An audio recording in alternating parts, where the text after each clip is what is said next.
Գայի պողոտայի նոր փռած ասֆալտն է, արդեն տրաքել է, հələ տեսեք ժողովուրդ ինչ վիճակում է գտնվում, ու սա պետք է ասեն նոր փռած ասֆալտ է, հա։ Ամբողջ Գայի պողոտան արդեն 1000 տեղ սենց քանդվում է։ Ու էսի նորմալ է, հա, նոր փռած ասֆալտը սենց պիտի լիներ, եթե նորմալ որակով փռեին, չէր քանդվի։ Հիմա Գայի պողոտան ամբողջ կարկտանների մեջ է, արդեն 1000 տեղ փոսանորոգման աշխատանքներ են արել։ Հիմա ասենք սրա լավ փռած ասֆալտը որն է, որ սենց քանդվում է, լտեսեք։ Որ այս ասֆալտների կտորները նայում եմ, ոչ ոք 5 սանտիմետր հաստություն չունեն,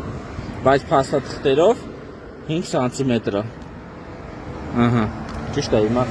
սանտիմետր չունեմ, որ չափեմ, բայց ակնհայտ է, որ 5 սանտիմետր հաստություն չունի այս ասֆալտը։